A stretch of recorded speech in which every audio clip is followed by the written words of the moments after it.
Vamos a contextualizar un poco a este autor. Ernesto Sábato nació en nada más y nada menos que Rojas, Argentina, el 24 de junio del año 1911 y falleció en Santos Lugares el 30 de abril del año 2011. Fue escritor, pintor y físico argentino. Su obra narrativa consiste en 3 maravillosas novelas.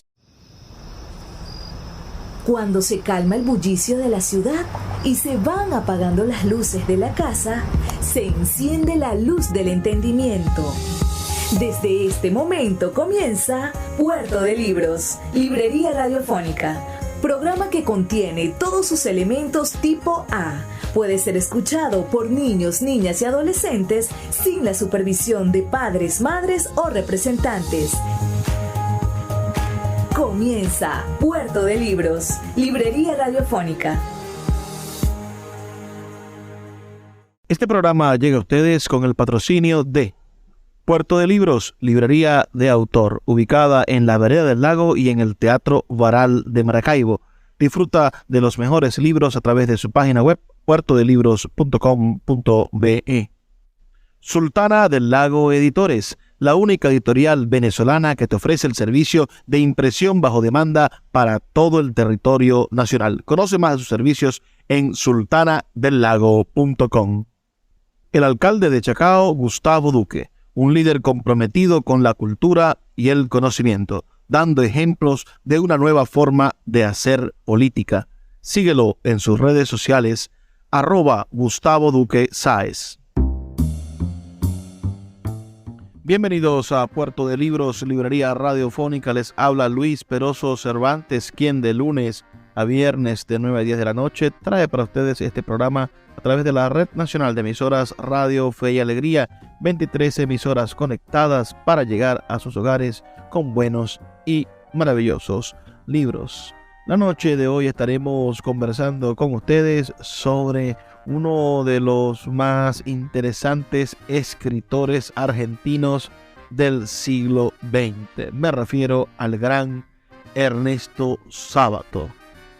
Estaremos escuchando su autobiografía, incluida en el disco Ernesto Sábato por él mismo.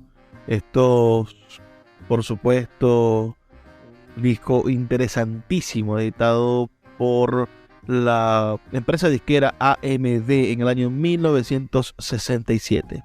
Bueno, sin más dilación, empecemos a escuchar la voz de Ernesto Sábato hablando acerca de su vida y de su obra y de su universo, maravilloso universo narrativo.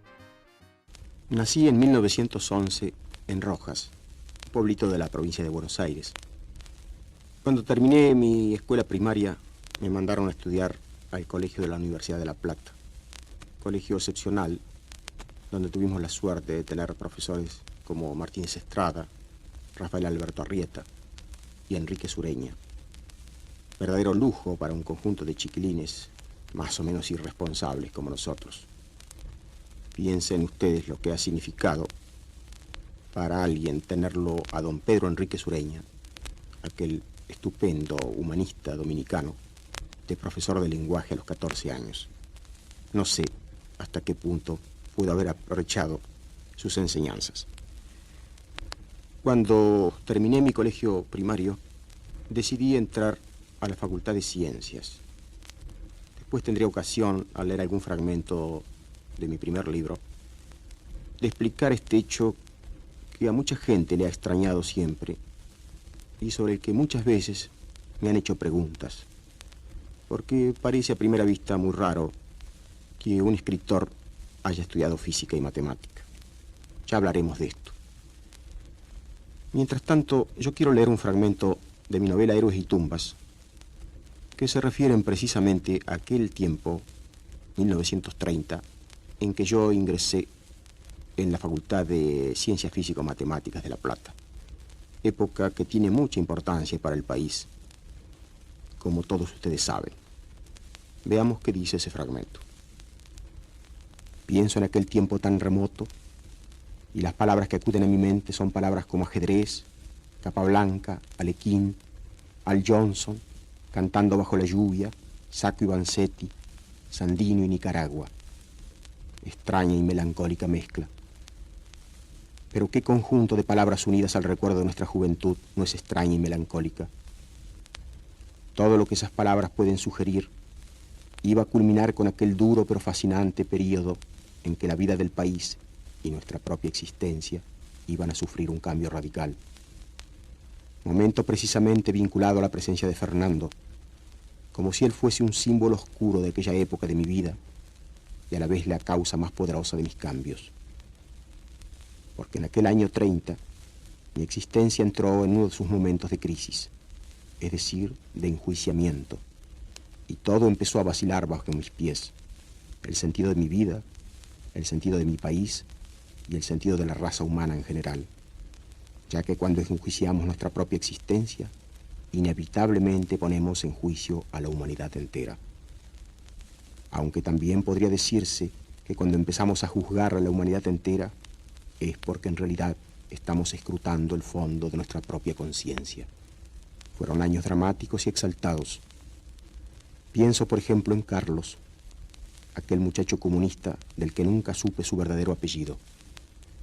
Todavía lo estoy viendo, todavía me conmueve, inclinado encarnizadamente sobre aquellas ediciones baratas de 30, moviendo los labios con enorme trabajo, apretando los puños contra las sienes, como un muchacho desesperado que sudando penosamente busca y finalmente desentierra un cofre en que le han dicho que está la clave de su existencia desdichada, el significado crítico de sus sufrimientos de muchacho obrero. La patria.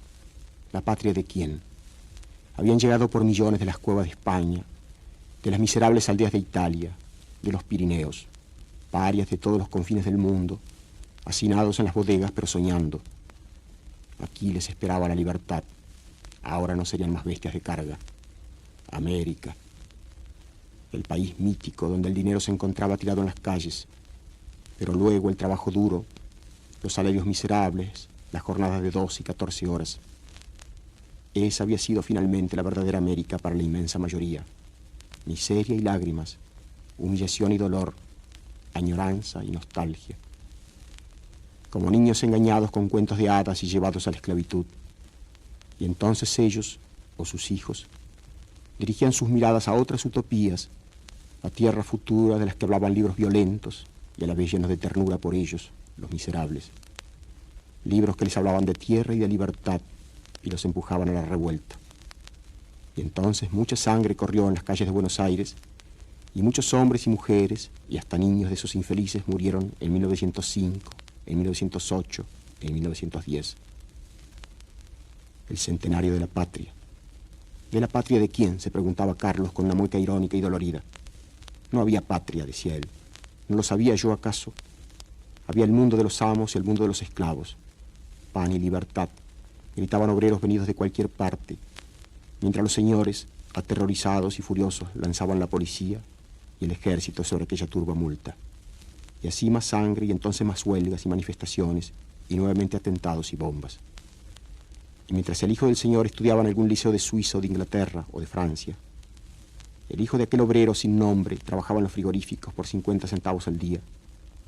Se volvía tuberculoso en las cámaras frías y finalmente agonizaban anónimos e inmundos hospitales. Y mientras aquel otro muchacho leía Keats y Baudelaire, este otro descifraba con dificultad, como Carlos en ese momento, algún texto de Malatesta o de Bakunin. Y algún niño llamado Roberto Art aprendía en las calles el sentido general de la existencia humana. Hasta que estalló la gran revolución. La edad de oro estaba próxima. De pie los pobres del mundo. El apocalipsis de los poderosos. Y las nuevas generaciones de muchachos pobres y de estudiantes inquietos o disconformes leyeron a Marx, a Lenin, a Gorky, a Kropotkin. Y uno de ellos era aquel Carlos, que ahora yo vuelvo a ver como si lo tuviera delante de mí, como si no hubieran pasado 30 años, deletreando aquellos libros, empecinado y ansioso. Se me aparece ahora como un símbolo de aquel colapso del 30, cuando con el derrumbe de sus templos de Nueva York, la religión del progreso indefinido empezó a llegar a su término. Fue en la época en que yo terminaba mis estudios secundarios. Coincidió esta gran crisis del país con una crisis personal mía que podemos considerar como la crisis que todo muchacho tiene al fin de su adolescencia. Yo estaba solo en la ciudad, lejos de mi pueblo natal, y a menudo se me ha preguntado por qué yo estudié matemáticas. Yo también me lo he preguntado, con bastante perplejidad, porque siempre mi vocación había sido la pintura y la literatura desde chico. Creo que ese movimiento ha sido un movimiento aparentemente paradójico. Fue la búsqueda de un orden en medio de mi caos. La matemática me ofrecía una especie de orden transparente y platónico, de orden puro, al que yo ansiosamente me aferré en aquel momento dramático de mi existencia. También hay un fragmento de Héroes y tumbas que voy a leer ahora, en que, aunque traspuesto un poco, no son exactamente los acontecimientos de mi propia vida, atribuyo a Bruno una cosa parecida en la ciudad de Buenos Aires. Y dice así: estaba solo, era tímido y por desgracia tenía una sensibilidad desdichada. ¿Qué podía parecerme el mundo sin un caos lleno de maldad, de injusticia y de sufrimiento? ¿Cómo no iba a refugiarme en la soledad y en esos mundos lejanos de la fantasía y de la novela? Es casi inútil que le diga que adoraba a Schiller y a sus bandidos, a Chateaubriand y a sus héroes americanos, al Goethe de Goethe. Estaba preparado para leer a los rusos y quizá los hubiera leído ya en aquel momento, si en lugar de ser hijo de burgueses, como era, hubiese sido alguno de esos muchachos que conocí, hijos de obreros o de familia pobre. Pues en aquellos muchachos la Revolución Rusa era el gran acontecimiento de nuestro tiempo, la gran esperanza, y era más fácil encontrar jóvenes que leían a Gorky que a Mansilla o Canet. He ahí una de las grandes contradicciones de nuestra formación y uno de los hechos que durante tanto tiempo cavó abismos entre nosotros y nuestra propia patria.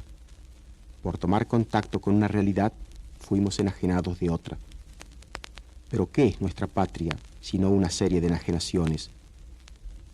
Sea como fuera, así terminé mi bachillerato en 1929.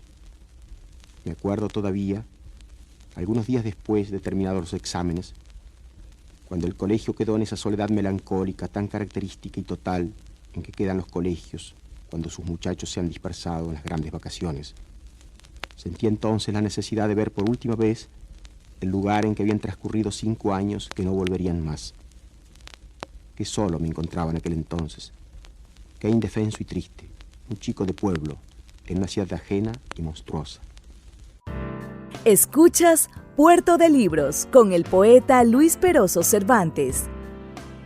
Síguenos en Twitter e Instagram como @Librería Radio. Seguimos siendo la referencia cultural de Venezuela. Nuestro Teatro Municipal, Cultura Chacao, la Orquesta Municipal estuvieron durante todo el año recorriendo el municipio y en nuestra sede del teatro presentando las mejores obras y los mejores eventos del país. También estuvimos nocturneando, recorrimos todo Chacao con una de las mejores actividades que se hacen en el país, donde se mezclan los comercios con los vecinos y las miles de personas que nos visitan. También tuvimos muchos conciertos, actividades deportivas mezcladas con lo cultural, haciendo de Chacao esa referencia segura donde todo el mundo quiere venir a divertirse con la tranquilidad y seguridad de estar en el mejor municipio de Venezuela.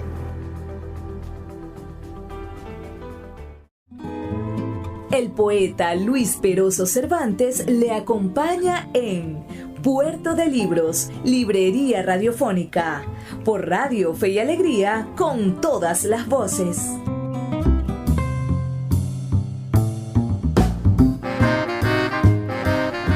Seguimos en Puerto de Libros, Librería Radiofónica, esta noche escuchando la vida de Ernesto Sábato contada por él mismo. Vamos a contextualizar un poco a este autor. Ernesto Sábato nació en nada más y nada menos que Rojas, Argentina, el 24 de junio del año 1911 y falleció en Santos Lugares el 30 de abril del año 2011. Fue escritor, pintor y físico argentino. Su obra narrativa consiste en 3 maravillosas novelas: El túnel, Sobre héroes y tumbas y Abdalón el exterminador. También se destacó como ensayista en los libros Uno y el Universo, Hombres y engranajes, El escritor y sus fantasmas, y el libro Apologías y rechazos, en los que reflexiona sobre la condición humana, la vocación de la escritura o los problemas culturales del siglo XX.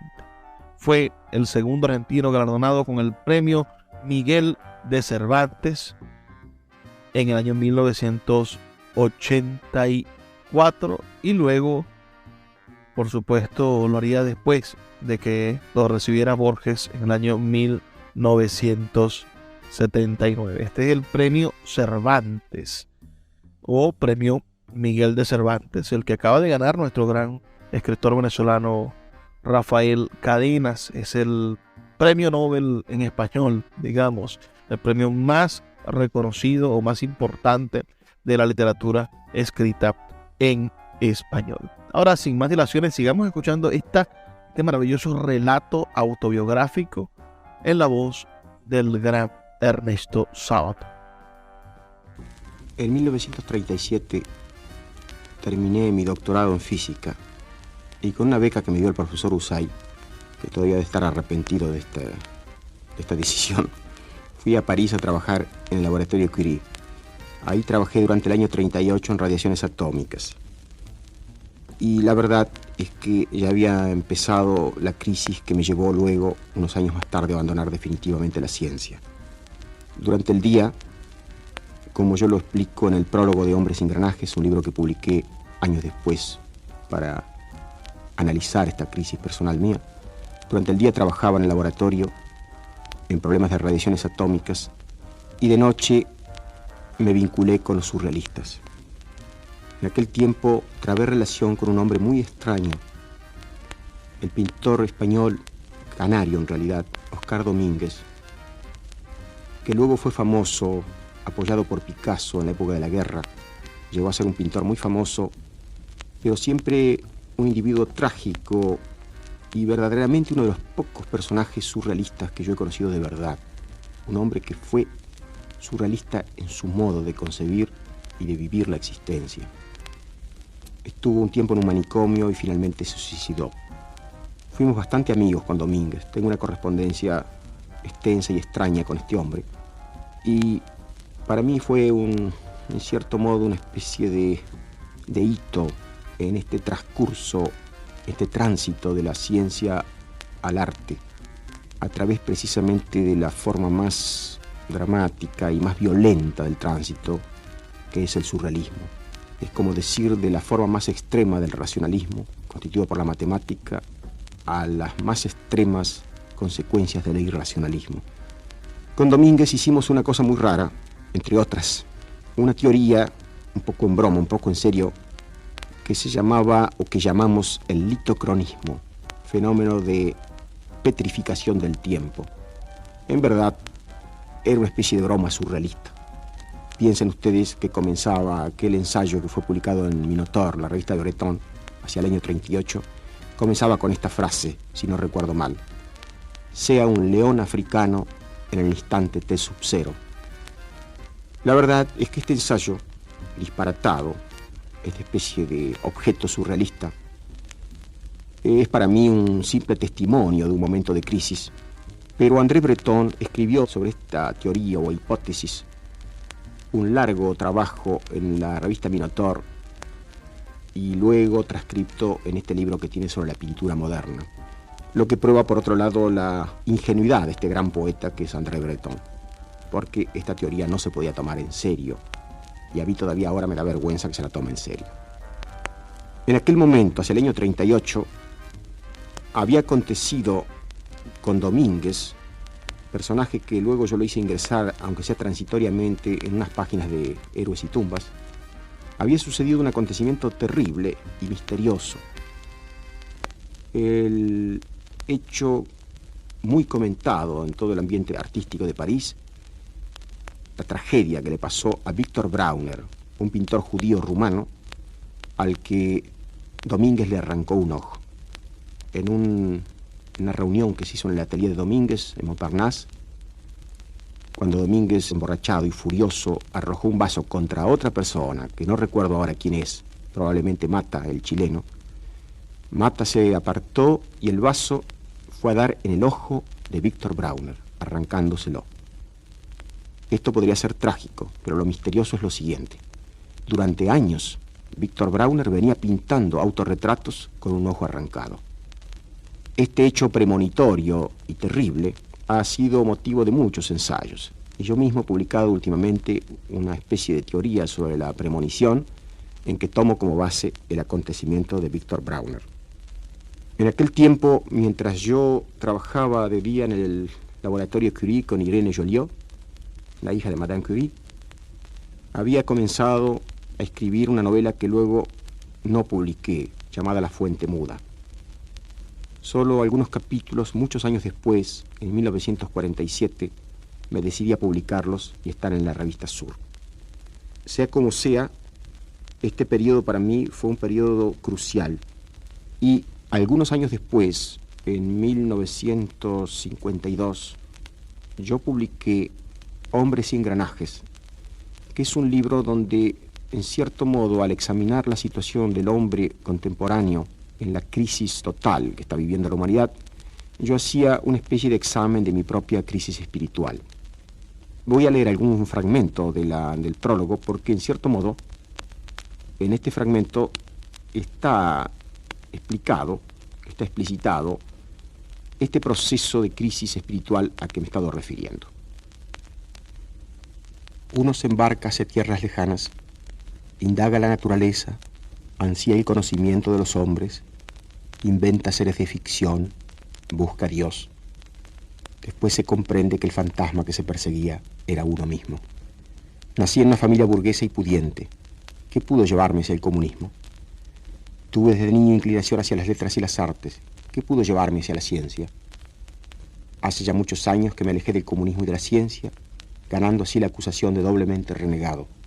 Estas páginas tal vez echen alguna luz sobre este proceso. Reflexioné mucho sobre el título y la calificación que deberían llevar estas páginas. No creo que sea muy desacertado tomarlas como autobiografía espiritual, como diario de una crisis, a la vez personal y universal, como un simple reflejo del derrumbe de la civilización occidental en un hombre de nuestro tiempo. Estas reflexiones no forman un cuerpo sistemático ni pretenden satisfacer las exigencias de la forma literaria. No soy un filósofo y Dios me libre de ser un literato. Son la expresión irregular de un hombre de nuestro tiempo que se ha visto obligado a reflexionar sobre el caos que lo rodea.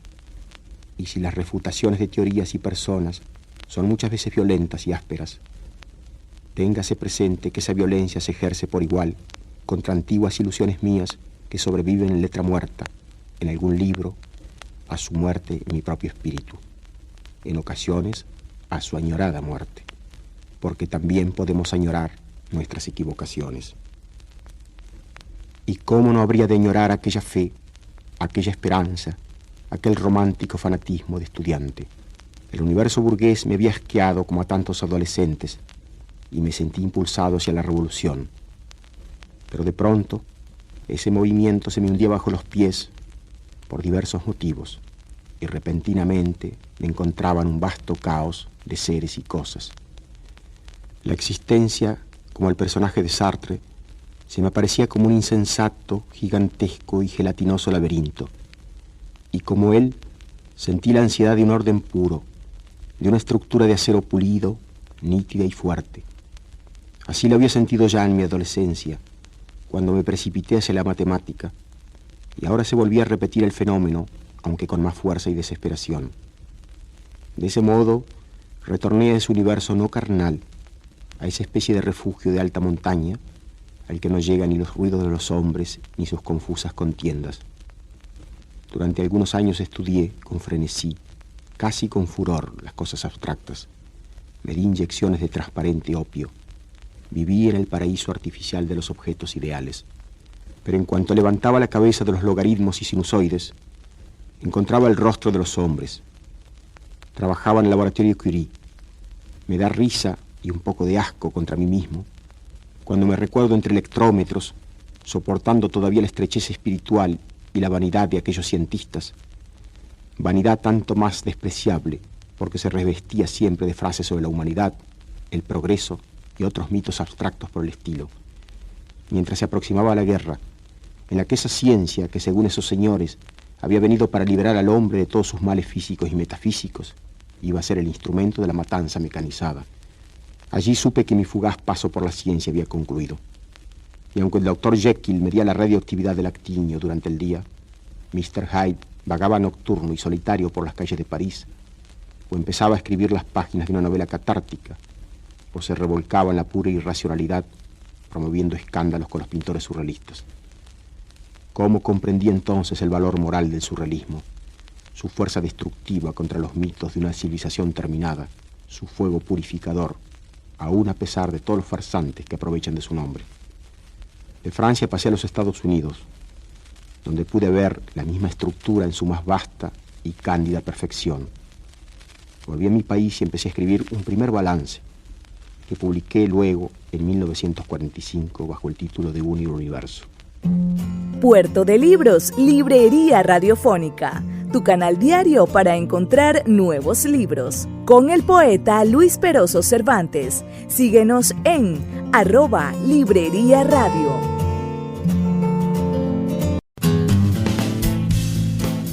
Sultana del Lago Editores es una empresa zuliana de servicios editoriales. Nuestro catálogo tiene más de 100 títulos de autores nacionales e internacionales. Además, somos la única editorial que presta servicios de impresión bajo demanda en Maracaibo. No necesitas invertir en grandes tirajes. Tus lectores pedirán tu libro, nosotros lo imprimiremos y tú obtendrás regalías. Por ello, también editamos internacionalmente en Amazon y Google Play Books. Conoce más en nuestra nueva página web www.sultanadelago.com o siguiéndonos en Instagram como @sultanadelago. El poeta Luis Peroso Cervantes le acompaña en Puerto de Libros, Librería Radiofónica, por Radio Fe y Alegría, con todas las voces. Seguimos en Puerto de Libros, Librería Radiofónica, esta noche escuchando la voz del gran Ernesto Sábato hablando de sí mismo. Fue un poeta verdaderamente longevo, llegó a cumplir 99 años. Como les digo, nació en el año 1911, murió en el año 2011. Nació un 24 de junio de 1911 y falleció un 30 de abril del año 2011. A solo meses de cumplir sus 100 años, padeció una bronquitis que se lo llevó. Pero su longeva existencia le permitió ser un autor muy presente durante el siglo XX y también durante la primera década de este siglo XXI. Aunque se preparó para dedicarse a la física, era físico puro, era especialista en física. Pueden ustedes imaginar eso, un literato con doctorado en física de la Universidad Nacional de La Plata y en Harvard también. Bueno, aunque se preparó para dedicarse a la física y a la investigación en el campo de la física, su acercamiento al movimiento surrealista, especialmente a algunos escritores y artistas de esa corriente, torció de alguna manera su destino y terminó por darle rienda suelta a su inquietud como autor.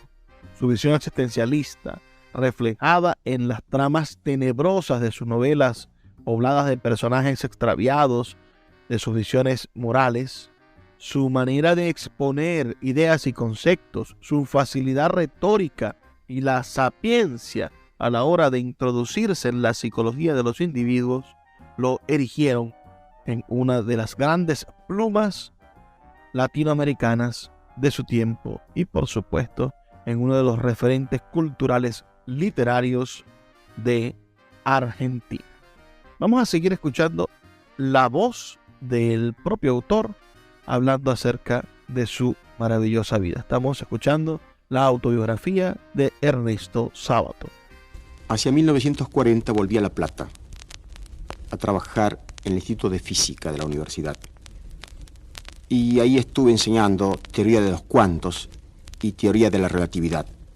Pero ya mi actividad era cada vez más intensamente literaria, aunque secreta. Allí me uní a unos muchachos amigos míos de otro tiempo, con los que sacamos una revista literaria que se llamó Teseo. Una de esas revistas muy bien presentadas, y de muy corta existencia. Creo que salieron 4 números. En esa revista estaba como director Denis Krause, Alejandro Denis Krause, un gran amigo de gran talento, lamentablemente apagado en estos momentos. Guillermo Corti, Marco Fingerit y algunas otras personas que ahora no recuerdo. En esa revista publiqué, a instancia de estos amigos, una pequeña nota crítica sobre la invención de Morel, de Adolfo Bioy Casares.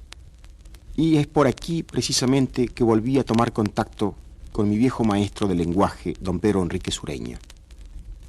Enrique Sureña, que era un espíritu generoso y siempre alerta, y que seguía el movimiento de los jóvenes, al ver esta cosa de un antiguo discípulo suyo, quedó impresionado por el hecho curioso de que un estudiante o un estudioso de las ciencias físico-matemáticas estuviera escribiendo sobre literatura, y pidió a algunos amigos hablar conmigo.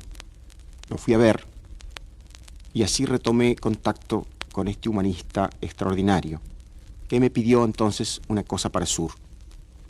De este modo se puede decir que entré en la literatura en forma directa y fácil por intermedio de este espíritu generoso que fue Enrique Sureña.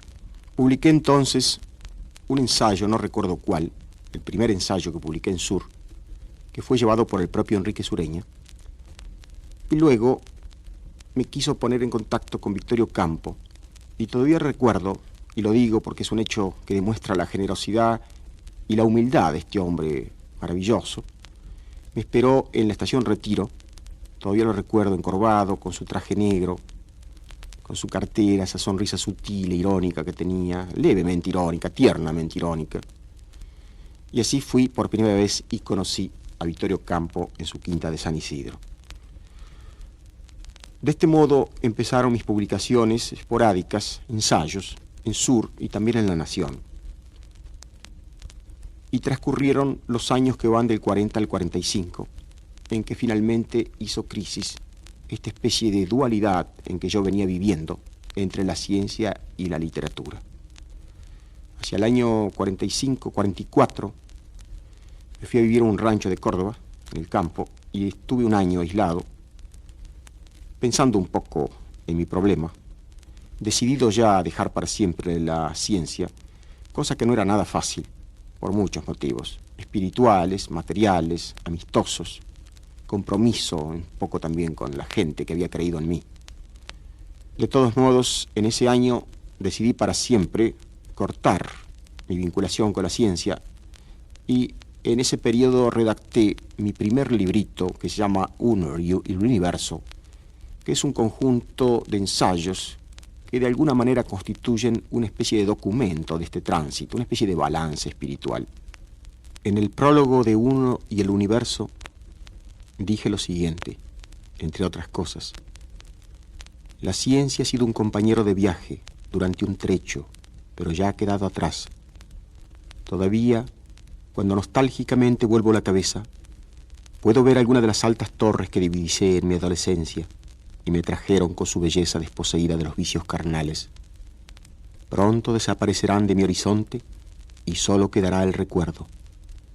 Muchos pensarán que esta es una traición a la amistad, cuando es fidelidad a mi condición humana. De todos modos, reivindico el mérito de abandonar esa clara ciudad de las torres, donde reinan la seguridad y el orden, en busca de un continente lleno de peligros, donde domina la conjetura. Montaigne mira con ironía a los hombres porque son capaces de morir por conjeturas. No veo nada que merezca la ironía. En eso reside la grandeza de estos pobres seres.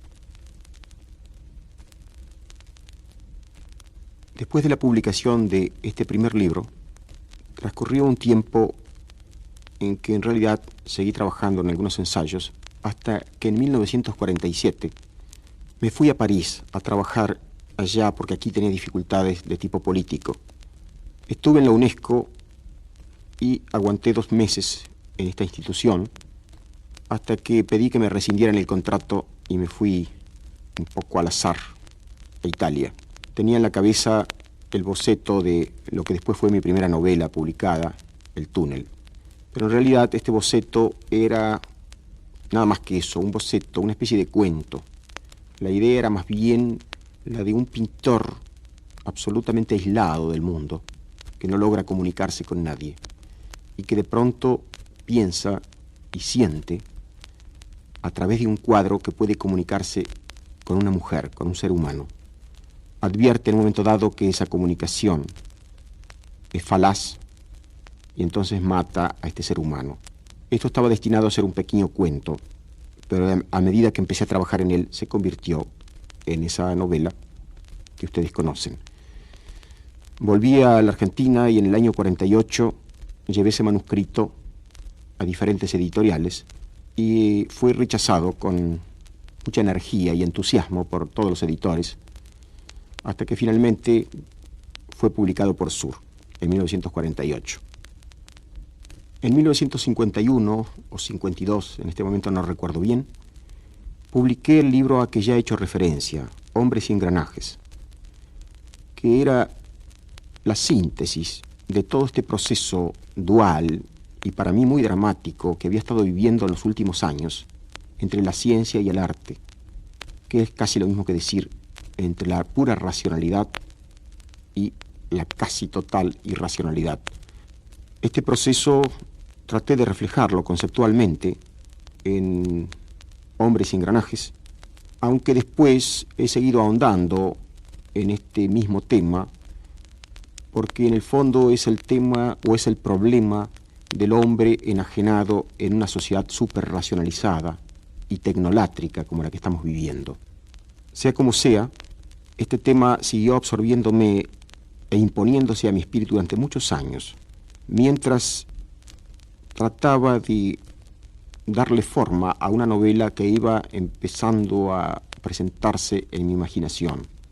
Este tema, que posteriormente iba a ser Héroes y Tumbas, empezó efectivamente a germinar en mi espíritu, creo yo, más o menos en el mismo tiempo, es decir, en el año 51 y 52. Publicado luego en el año 61, me llevó unos 10 años. Claro que naturalmente no hay que pensar que durante estos 10 años yo ya estoy escribiendo todos los días ni cosas por el estilo. Soy bastante haragán y bastante irregular, pero es cierto que esa obsesión central y las obsesiones laterales que forman parte de la novela fueron trabajando mi ánimo y mi imaginación durante estos últimos 10 años. Mientras tanto, sucedieron en el país una serie de acontecimientos que también me involucraron, porque siempre estuve preocupado por la suerte de mi propia patria, y en particular me conmovió mucho, como a muchos de nosotros, el acontecimiento de 1955. Equivocado o no, probablemente equivocado en parte, como pasa casi siempre, nunca tenemos la verdad absoluta, fui una de las personas que creyó respirar en 1955. Y con todo lo que el movimiento tuvo de justicia social, es cierto también, y debemos ahora decirlo con ecuanimidad, después de tanto tiempo, es cierto también que al lado de la justicia social se produjo un clima de opresión y de servidumbre. Y en todo caso, creo que es misión del escritor, que debe ser siempre un testigo insobornable de su tiempo, la de denunciar siempre cualquier clase de opresión para el espíritu, venga de donde venga, de la izquierda, de la derecha o del centro. De modo que no es de asombrar que en 1955, yo como muchos otros, tuviéramos la sensación de respirar de pronto de nuevo aire fresco. Equivocados o no desde el punto de vista sociológico, esto es rigurosamente lo cierto y debo decirlo así. Escribí, sin embargo, en el 56 un pequeño folletito que se llama El otro rostro del peronismo. Apenas caído Perón, también debo decirlo porque el deber del escritor es decir siempre la verdad, apenas caído Perón, se suscitaron una cantidad de venganzas abominables y mezquinas, y muchos obreros y gente humilde que ninguna responsabilidad tenía en las cosas perversas o malas o miserables que habían sucedido en ese periodo, fueron perseguidos y hasta torturados. Y hubo un acontecimiento precisamente vinculado con torturas que a mí me conmovió profundamente hacia el año 56, y fue entonces cuando publiqué este pequeño folleto. Síguenos en @Librería Radio. Sin publicidad, tu marca o negocio está en desventaja frente a miles de emprendedores que sí hacen uso de los medios para dar a conocer sus productos. Puerto de Libros, Librería Radiofónica, te ofrece el mejor paquete publicitario para tu empresa. Un anuncio mid-roll en mitad de programa de 30 segundos, menciones en Twitter e Instagram, emisiones diarias en las 21 emisoras de la Red Nacional de Emisoras Radio Fe y Alegría, más la presencia en 25 plataformas de podcast a nivel mundial. Además, colgamos un anuncio permanente en nuestra página web. Únete a nuestro selecto grupo de patrocinantes y garantiza que tu marca o negocio tenga presencia diaria y constante ante miles de personas. Invierte en publicidad en radio con Puerto de Libros, Librería Radiofónica. Consulta nuestras tarifas al 0424-672-3597. 0424-672-3597. Puerto de Libros, librería de autor, la librería que estás buscando. Te invita a visitar sus dos sedes, en el Teatro Baral de Maracaibo y en la Vereda del Lago. Dos cautivadores espacios donde podrás entrar en contacto con la literatura, con el arte, con todos los conocimientos de la humanidad a través del instrumento maravilloso que es el libro. Abiertos de lunes a domingo. Consulta sus redes sociales @Puerto de Libros o su página web www.puertodelibros.com.be, donde encontrarás la tienda virtual más grande de libros de Venezuela. Puerto de Libros, librería de autor, la librería que estás buscando. El poeta Luis Peroso Cervantes le acompaña en Puerto de Libros, Librería Radiofónica, por Radio Fe y Alegría, con todas las voces. Como dije antes, después de muchos años de trabajo, me decidí por fin, o decidieron algunos amigos míos, que debía publicar esta novela Héroes y Tumbas. Sin embargo, algunos capítulos, por motivos de arquitectura o por lo que sea, quedaron fuera de la novela definitiva, y así pasa con un capítulo que me interesa particularmente aquí, llamado La muerte de Marco Bazán, el padre de Bruno, capítulo que publiqué en la revista Dabar, y al que voy a referirme, o del que voy a extractar algún fragmento, porque es precisamente la descripción del pueblo de provincia en que yo nací. Aunque los acontecimientos no son los míos, esto pasa siempre con la construcción de las novelas. El escritor saca a los personajes, como decía Ibsen, del fondo de su corazón. Los hechos, las anécdotas pueden no ser las que le han acontecido a él, pero sus obsesiones fundamentales son las que reaparecen en esos enmascarados que son precisamente los personajes de una novela. De este capítulo voy a leer el momento en que Bruno toma en Chacarita el tren que lo va a llevar a Capitán Olmos, que, como ya dije al comienzo, es ni más ni menos que la descripción un poco de mi pueblo natal, de Rojas. Hacía 25 años que no llegaba a esa estación. El viejo ferrocarril seguía manteniendo los mismos coches, las mismas vías, las mismas construcciones, el mismo olor.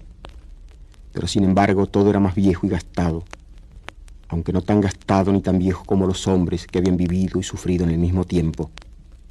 Porque, pensaba Bruno, en general los seres humanos se gastan más que las cosas, y uno de los rasgos que más patéticamente puede recordarnos la muerte de nuestra madre es aquel modesto sillón hamaca de Viena, que todavía sobrevive a su patrona en algún lugar del Altillo, así como algún potiche, alguna fruslería cualquiera que presenció un gran amor y que vibró intensamente con el poderoso resplandor que la pasión confiere a las cosas que están en su cercanía, y que luego, ya muerto y reducido a la insignificancia que les propia, sobrevive a la muerte de aquel misterioso sentimiento, tan opaco y estúpido como los muebles de un escenario, a la cruda luz del día, cuando ya la magia de la obra y de sus luces terminó. Sí, Aquellos viejos vagones seguían siendo los mismos, pero muchos sentimientos y hombres habían ya desaparecido. Y sobre todo yo soy distinto, y por eso todo es distinto, se decía Bruno, mientras contemplaba la estación de Chacarita. Sus ojos tenían delante de sí la misma estación y los mismos vagones del Central Buenos Aires, pero sus ojos no eran ya aquellos de otro tiempo, ni miraban de la misma manera, ni veían lo mismo. Muchos años habían caído sobre él, y grandes catástrofes habían enterrado en su alma una ciudad sobre otra, como la tierra y los incendios de los hombres, las 9 ciudades de Troya. Y aunque los habitantes de la 9ª ciudad parecían vivir como todos, debajo estaban los restos de otras vidas, los residuos de las antiguas carnes, los huesos y las ruinas de palacios resplandecientes y de pasiones muertas. Las estaciones fueron pasando, y a medida que se alejaba de Buenos Aires, fueron acercándose a su arquetipo de estación pampeana, como los proyectos sucesivos y encarnizados de un pintor que busca su imagen ideal. Un almacén con paredes de ladrillo descubierto, al otro lado de una calle de tierra o de barro. Unos paisanos con bombache y chambergo negro en el andén, escarbándose pensativamente los dientes. Algún sulky, caballos atados al palenque del almacén o de la estación, los galpones de zinc, alguna volanta de capota cuadrada y negra, el auxiliar del jefe en mangas de camisa con la mano en la cadena de la campana. Ahora sabía que apenas el tren empezase el descenso y describiera aquella amplia curva hacia el oeste, después del gran monte de Santa Ana, aparecería primero la torre de la iglesia y un poco después la mole del molino y de los elevadores, su propia casa, su infancia. Y así fue. Primero la torre de la iglesia y de pronto, Dios mío, los elevadores del molino Bazán. El corazón comenzó a latir violentamente, tal vez a causa de aquella especie de aniquilación del tiempo, de la brusca supresión de 35 años de su vida, supresión que hacía volver el corazón a una época que amaba, del mismo modo que un perro se agita locamente al volver a su casa primitiva después de un largo viaje entre seres extraños. Y cuando por fin empezó a pasar frente a las quintas y luego a las casas de las orillas con sus cercos de tuna o de cina, y finalmente aquella estación de Capitán Olmos, igual a sí misma, cristalizada en el tiempo, sintió como si durante 35 años hubiese vivido bajo una especie de hechizo, en una inútil y apócrifa fantasmagoría sin peso ni consistencia. Y los hechos terribles a los que creía haber asistido se evanecían, como al despertar pierden fuerza y vida las pesadillas de la noche, convirtiéndose en fragmentos inciertos y a cada segundo más irreales. Y aquel curioso fenómeno le sugería que en cierto modo su infancia era lo único verdaderamente real, si lo real es lo que permanece idéntico a sí mismo, un fragmento de la eternidad. Pero así como al despertar la vida diurna queda ya contaminada de atrocidad, no siendo ya los mismos que éramos antes de aquellos sueños, así también la vuelta a la infancia la sentía ya como enviciada y entristecida por los sufrimientos vividos. Y si la infancia era la eternidad, ya no la veía como parece que debiera verse cualquier fragmento de ella, limpio y como cristalino, sino como si la viese a través de un vidrio sucio, turbia e imprecisamente, como si las ventanas a través de los cuales nos es dado en algunos instantes asomarnos a nuestra propia eternidad tuvieran cristales que van sufriendo el paso del tiempo, ensuciándose con las lluvias y vendavales, con la tierra y las telarañas del tiempo. He intentado dar, a través de una serie de fragmentos, una imagen de mi vida, vida confusa y plagada de contradicciones, dolorosamente insatisfactoria. Precisamente, creo que ciertos seres construyen ficciones porque la realidad es para ellos insatisfactoria. Vivimos una sola vez, y a diferencia de lo que pasa en los libros, vivimos en borrador. Los manuscritos de la existencia los escribimos confusa y erróneamente, de modo irreversible y único. En las novelas, en cambio, podemos ensayar otros destinos. Y sin embargo, es curioso, En esos diferentes destinos no hacemos otra cosa que ahondar en el drama, en los dilemas, en las obsesiones de nuestro único corazón. Sus conflictos, sus muertes, sus amores, sus luchas, no son sino los conflictos y luchas de los seres que habitan en las regiones más oscuras del ser.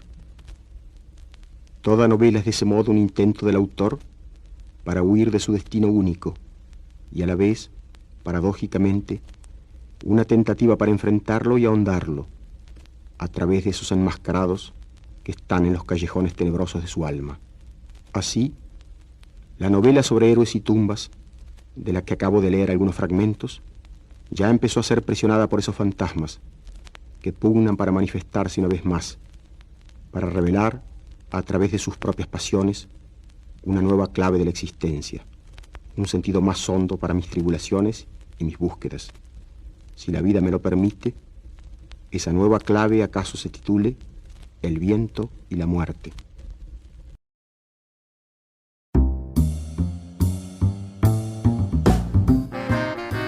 Así nos toca llegar al final de este programa después de haber escuchado esa maravillosa autobiografía del propio Ernesto Sábato en su voz. ¿Han leído ustedes antes algún libro de Ernesto Sábato? Me gustaría saberlo. Escríbanme al 0424-672-3597, 0424-672-3597, con nuestras redes sociales, @Librería Radio en Twitter y en Instagram, para que reporten su sintonía, digan de qué parte del país nos escuchan y por supuesto me comenten qué han leído de Ernesto Sábato. En el bachillerato se mandaba a leer El Túnel, una obra verdaderamente alucinante, maravillosa, intrépida.